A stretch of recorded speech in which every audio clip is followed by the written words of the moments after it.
Hello, good wishes to all of you. Welcome to our channel Omniscient Classes. विकल्प है ना perfection with dedication में हम लोग यहाँ पे आज देखने वाले हैं सम एप्लीकेशंस ऑफ ट्रिगोनोमेट्री, यानी कि इससे क्या मतलब नेम से क्या फील हो रहा है कि यहाँ पे क्या है, हम लोग को ट्रिगोनोमेट्री का रियल लाइफ में क्या यूज़ है, क्या उसका एप्लीकेशन है, उसके बारे में हमें पढ़ना है, देखना है। अभी तक हमने ट्रिगोनोमेट्री के जितने भी थियोरेटिकल पोर्शन थे सारे हमने क्या किया, कवर अप अच्छे से कर लिए हैं। 8 चैप्टर जो है अपना एनसीईआरटी का वो पूरा कवर हो गया है, एक एक क्वेश्चन उसका डील कर चुके हैं हम लोग। अब अपना जो 9th चैप्टर है वो चैप्टर का नाम है सम एप्लीकेशन ऑफ ट्रिगोनोमेट्री, या फिर इसे हम लोग हाइट एंड डिस्टेंस नाम से भी जानते हैं। किस नाम से जानते हैं? हाइट एंड डिस्टेंस नाम से जानते हैं। ये बहुत ही एक मैजिकल चैप्टर है इस क्लास 10th के लिए। यहाँ पे क्या होगा कि अगर हमको थोड़ा सा वर्ड प्रॉब्लम क्लियर हो जाएगा समझने में तो एक भी क्वेश्चन नहीं छूटता है इसका एग्जाम में, एक भी क्वेश्चन नहीं छूटेगा। तो आइए सबसे पहले समझते हैं कि आखिर हम लोग ट्रिगोनोमेट्री का यूज कैसे करते हैं अपने डेली लाइफ में। तो हम स्टार्ट करें कि हमने याद कीजिएगा इंट्रोडक्शन टू जो ट्रिगोनोमेट्री का फर्स्ट वीडियो लेक्चर था उसमें मैंने स्टार्टिंग में कुछ चीज़ें 3 बताई थी, केस 2 या 3 केस हमने बताया था। उसमें एक केस क्या था कि एक बच्चा है वो गया हुआ है कहाँ पे घूमने, दिल्ली कुतुब मीनार देखने गया, ठीक है। तो मान लेते कि अपना ये क्या है, कुतुब मीनार है, ठीक है। ये क्या अपना अर्थ सरफेस है, क्या है ये? अर्थ सरफेस है। एक कोई बच्चा है जो यहाँ पे कहीं पे है और वहाँ से क्या हो रहा है, कुतुब मीनार को देख रहा है वो, ठीक है। इसको बिना मेजर किए हुए क्या करना है, कुतुब मीनार का हाइट निकालना है। बिना मेजर किए क्या करना है, कुतुब मीनार का हाइट निकालना है। तो कैसे निकालेगा वो? तो यहाँ पे क्या होता है कि ट्रिगोनोमेट्री में जब भी हम लोग पढ़ते हैं तो यहाँ पे कहीं से क्या होगा, आई होगा। अब जैसा भी कोई भी फिगर, अगर हम फिगर या फिर नॉर्मली हम ये बताएं कि अगर हम किसी भी चीज़ को देखते हैं तो क्या होता है, अगर हम किसी भी चीज़ को सामने से देखते हैं ना तो हम लोग क्या बोलते हैं कि उस पार्टिकुलर ऑब्जेक्ट से हमारे आँख तक क्या होता है, रिफ्लेक्टेड लाइट आता है। क्या होता है? रिफ्लेक्टेड लाइट आता है। तो इसका अगर हम उस हिसाब से सोचें तो इसका सबसे टॉप से एक रिफ्लेक्टेड रे इसके आई तक आएगा और एक इधर से तो वहीं मतलब ऐसे आया और इसके पास आ गया, तब जाके हमको क्या होता है, यहाँ का व्यू इसको दिखेगा। तो लाइट आया, इस पर रिफ्लेक्ट हो कहाँ पे आ गया, आई पे। तो सबसे अब बीच में कहीं से भी लाइट है उससे मतलब नहीं है, क्योंकि हमको क्या करना है, सबसे टॉप तक देखना है ना। ऐसा तो नहीं कितना ही देखना है, इसका पोर्शन फुल पोर्शन देखना है हमको। तो यहाँ से जो लाइट आएगा उसको हम क्या करेंगे, अब उस बच्चे के आँख से मिला दिए। इस रे को या इस लाइट लाइन को हम लोग क्या बोलते हैं, लाइन ऑफ साइट बोलते हैं। इसको हम लोग क्या बोलते हैं, लाइन ऑफ साइट। एक तरीके से इसको अपने सिंपल भाषा में समझे, इसको हम बोल सकते हैं कि ये आँख से निकला हुआ क्या है, एक सिग्नल है जो कि क्या कर रहा है, जाके जिस भी चीज़ को हमें देखना है उस तक क्या होता है, जाके उसको टचअप करता है, मतलब एक तरीके से समझे तो। अब मान लीजिए ये तो लाइन ऑफ साइट है, ये हमारा क्या है, एक परपेंडिकुलर है, क्या, कुतुब मीनार है। अब ये किसी कुछ पार्टिकुलर डिस्टेंस पे खड़ा है, ठीक है। तो लाइन ऑफ साइट और इस हॉरिजॉन्टल लेवल के बीच में कुछ ना कुछ एंगल बनेगा। हाँ, एक चीज़ और, यहाँ पे हम क्या कर रहे हैं, इस जो भी इस मतलब बच्चा था, चाइल्ड था, उसके हाइट को हम लोग नेग्लिजिबल मान के चल रहे हैं। क्या मान के चल रहे हैं? नेग्लिजिबल मान के चल। अगर हम नेग्लिजिबल मान के चले तो मान ले कि ये क्या है, इसका जो आई है कहाँ पे है, हमारा ग्राउंड सरफेस पे है। तो इनके बीच में कुछ ना कुछ इंक्लिनेशन बनेगा, उसका हम लोग नाम दे देते हैं थीटा, ठीक है। अब चूंकि हम लोग क्या करें, नीचे से ऊपर की तरफ किसी भी ऑब्जेक्ट को देख रहे हैं, तो जब भी हम नीचे से ऊपर की ओर कभी भी ऑब्जेक्ट को देखेंगे तो जो एंगल बनेगा अपना हॉरिजॉन्टल ग्राउंड सरफेस और उस लाइन ऑफ साइट के बीच में, उस एंगल का नाम होता है एंगल ऑफ एलिवेशन। क्या होता है? Angle of elevation. और एंगल ऑफ एलिवेशन जो है क्या होगा, या एंगल बनता है किन दो लाइन के बीच में या फिर किन दो रे के बीच में, हम समझे तो ग्राउंड सरफेस मतलब हॉरिजॉन्टल लाइन और लाइन ऑफ साइट के बीच में। अब यहाँ से देखा जाए तो यह एक राइट एंगल बन गया, राइट एंगल ट्रेंगल। अब राइट एंगल ट्रेंगल में ही हमने तो क्या पढ़ा है, ट्रिग्नोमेट्री सारा यूज होता है।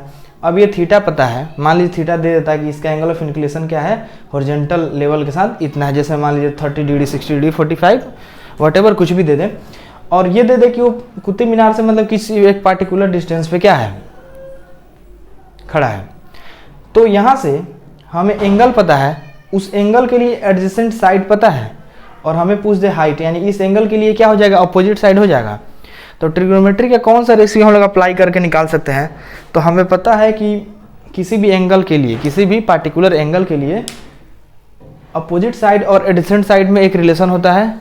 कौन से ट्रिग्नोमेट्रिक रेशियो वहाँ पे अप्लाई होते हैं, तो होता है या तो टैन या फिर कॉट। तो हम लोग क्या है फ्रीक्वेंटली साइन कॉस और टैन को यूज करते हैं, उसके रिवर्स को थोड़ा सा कम यूज करते हैं। तो यहाँ पे हम लोग क्या कौन सा फॉर्मूला यूज कर सकते हैं, टैन का, और tan theta is equal to हो जाएगा कुतुब मीनार का height upon distance between Qutub Minar and the particular child. उससे क्या होगा, अभी अगर ये डिस्टेंस दिया रहेगा तो अपना हाइट इसका आराम से निकल जाएगा। तो ये एक हो गया रियल लाइफ में इसका एप्लीकेशन। अगला केस स्टडी देखते हैं कि अगर मान लेते हैं कि कोई बच्चा जो है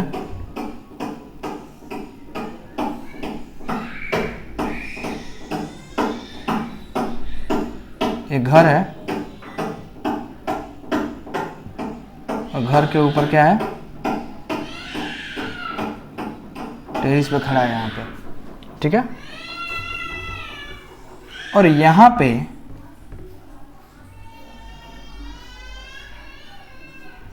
एक कोई भी छोटा सा गाड़ी है या फिर कार है, कुछ भी है, खड़ा हुआ है, उसी तरह मतलब पार्क किया हुआ है कार, ठीक है। अब ये ऊपर से इस ऑब्जेक्ट को देख रहा है, तो फिर से वही चीज हो गया, ऊपर से इसको क्या कर रहा है, देख रहा है। तो इसका ये जो आंख से निकलने वाला सिग्नल हुआ, ये फिर से यहाँ पे क्या कहलाएगा, लाइन ऑफ साइड कहलाएगा, ठीक है। अब यहाँ पे होगा क्या कि अब जब भी लाइन, अब ऊपर से जब भी कोई एंगल बना के नीचे देखेगा तो किसके साथ एंगल बनाएगा, यहाँ पे हम वर्टिकल नहीं, यहाँ पे भी हम जब भी लाइन ऑफ साइट वाला जो बनता है लाइन, और एंगल ऑफ इंक्लिनेशन जब भी हम देखते हैं तो एंगल ऑफ एलिवेशन हमको हमेशा देखना पड़ता है एक हॉरिजॉन्टल लेवल से ही। एक चीज़ बस केवल हमें क्या रखना है, ध्यान में ये रखना है कि जब भी कभी हम लोग एंगल मेजर करेंगे तो एक हॉरिजॉन्टल लेवल और उससे लाइन ऑफ साइट, या तो लाइन ऑफ साइट ऊपर जा रहा है तो, या फिर लाइन ऑफ साइट नीचे आ रहा है तो उससे कोई फर्क नहीं पड़ेगा, बस इन्हीं दोनों के बीच में। तो यहाँ पे लाइन ऑफ साइट नीचे जा रहा है तो इसके लिए हॉरिजॉन्टल लेवल तो हो गया, तो यहाँ पे ये जो होगा ये थीटा हो जाएगा अपना। तो वैसे एंगल को हम बोलते हैं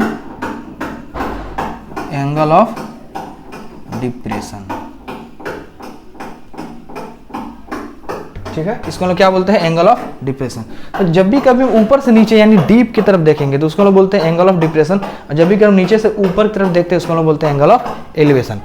अब यहाँ पे देखा जाए तो ये हॉरिजॉन्टल लेवल और ये हॉरिजॉन्टल लेवल दोनों एक पैरेलल लाइन होगा, और ये अपना क्या है, लाइन ऑफ साइट है।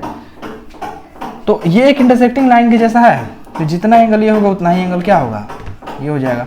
अब हमें इस घर का हाइट निकालना है, ठीक है।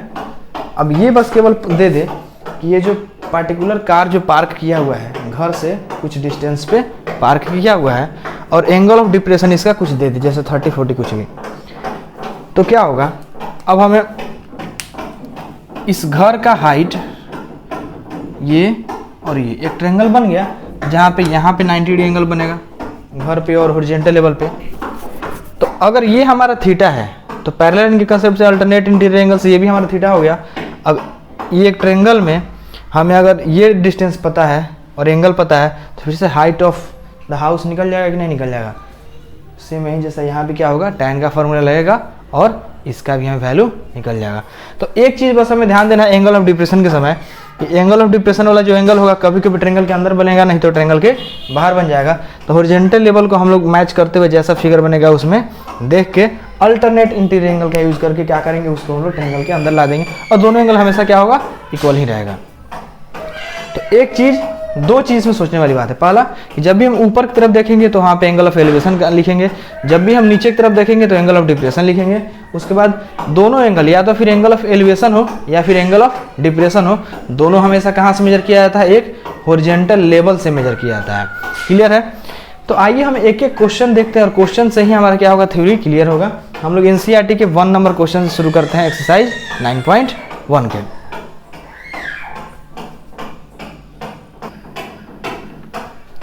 क्वेश्चन को ध्यान से पढ़िएगा। क्वेश्चन क्या है, a circus artist is climbing a 20 metre long rope which is tightly stretched and tied from the top of a vertical pole to the ground. Find the height of the pole if the angle made by the rope with ground level is 30 degree. यानी कि question क्या दिया हुआ है, एक circus artist है जो कि क्लाइंबिंग वगैरह करने के लिए क्या किया है, एक 20 मीटर का क्या लिया है, रस्सी लिया है, रोप लिया है और उसको टाइटली स्ट्रेच किया है और उसको फिक्स किया वर्टिकल पोल से। यानी सबसे पहले तो एक पोल है ग्राउंड पे, क्या है, पोल है, ठीक है। अब इस पोल का क्या है कि टॉप जो है उससे और ग्राउंड पे कहीं एक पॉइंट है, उससे क्या किया, एक रस्सी को स्ट्रेच किया हुआ है टाइटली, एकदम एकदम पूरा रस्सी क्या है, टाइट है। और उस रस्सी का लेंथ कितना दिया हुआ है, 20 मीटर। फिगर ध्यान समझिएगा, अगर फिगर समझ में आ गया तो क्वेश्चन कोई बड़ी बात नहीं है बनना। अब angle made by the rope with the ground, ये रोप है और एक ग्राउंड है, यहाँ पे एंगल कितने डिग्री का बन रहा है, 30 डिग्री का बन रहा है और रस्सी का लेंथ क्या है, 20 मीटर। हमें हाइट ऑफ द पोल निकालना है। तो अगर हम इसको फिगर को अपने ट्रायंगल के रूप में देखें तो ए बी सी हो गया। तो इन ट्रायंगल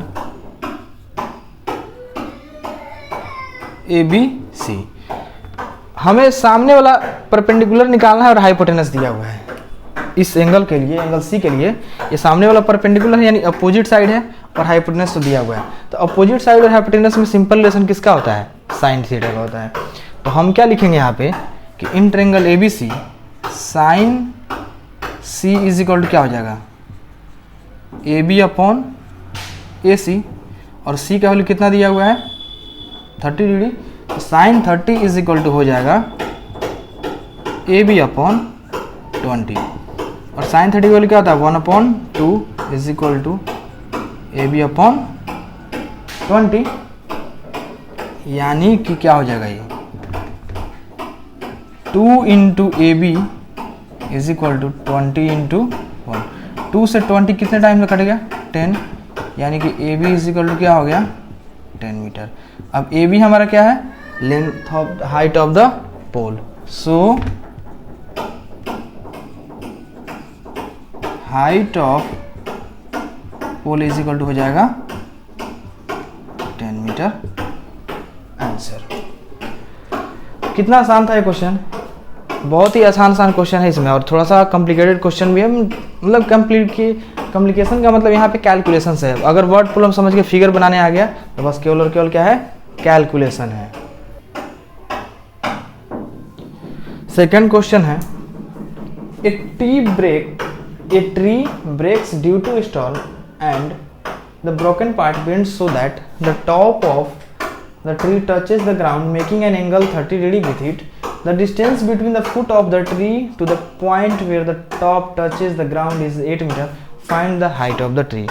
यानी कि इसमें क्या बोल रहा है कि एक पेड़ था, ठीक है, उसका हमें क्या फाइंड करना है, हाइट फाइंड करना है। और आंधी तूफान में क्या होता है कि वो टूट के बेंड होकर ऐसा गिर जा रहा है, और ऐसा गिर रहा है कि वो ज़मीन पे क्या हो रहा है, टच कर रहा है। यानी कि मेरा फिगर ऐसा है कि एक अपने पास क्या था, इतना बड़ा ट्री था, ठीक है, लेकिन होता क्या है, आंधी तूफान के कारण यहाँ से टूटता है और टूट के ऐसे गिर जाता है अर्थ पे, ठीक है।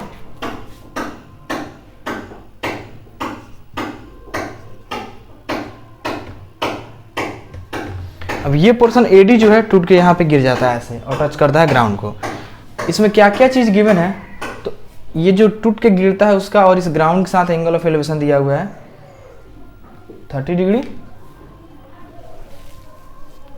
और यहाँ से इसके बेस का डिस्टेंस दिया हुआ है, मतलब कि जहाँ पर रूट है पेड़ का, मतलब फुट है, वहाँ से और इस पॉइंट का जहाँ पर टच करा ग्राउंड का, उसका डिस्टेंस दे दिया है 8 मीटर।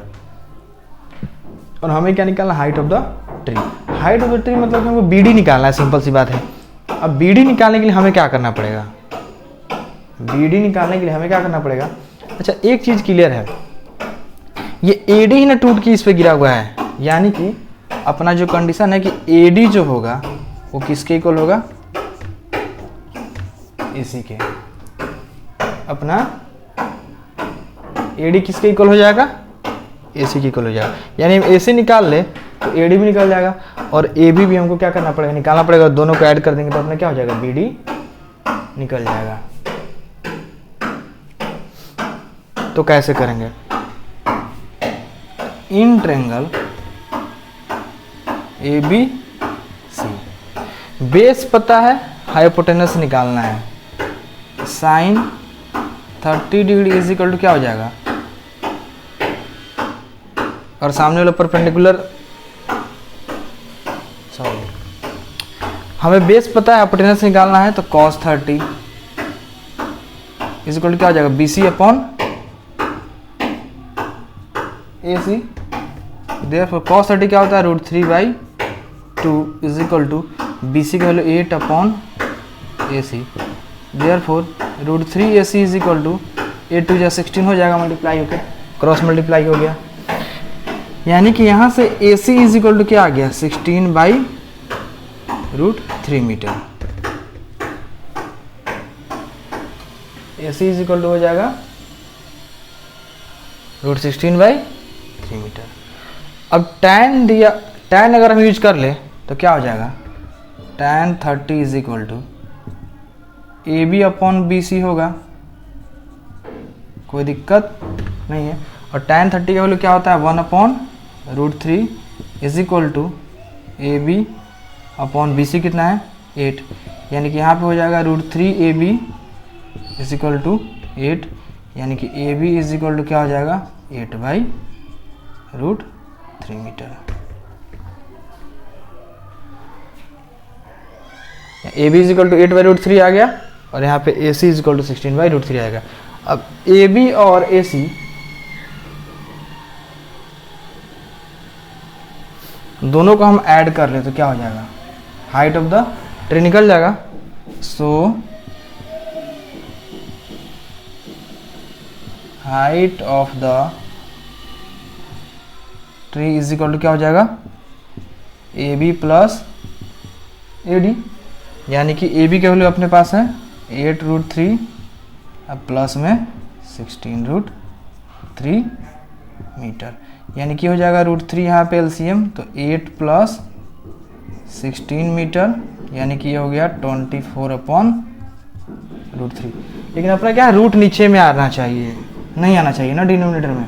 तो हमको यहाँ पे क्या करना पड़ेगा, हल्का सा रेशनलाइज करना पड़ेगा। तो इसके लिए हम क्या करेंगे, √3 से ऊपर और नीचे मल्टीप्लाई कर देंगे, तो ये हो जाएगा 24√3 अपॉन 3 से 24 8 टाइम्स में कट गया, और इसका आंसर आ जाएगा 8√3 मीटर।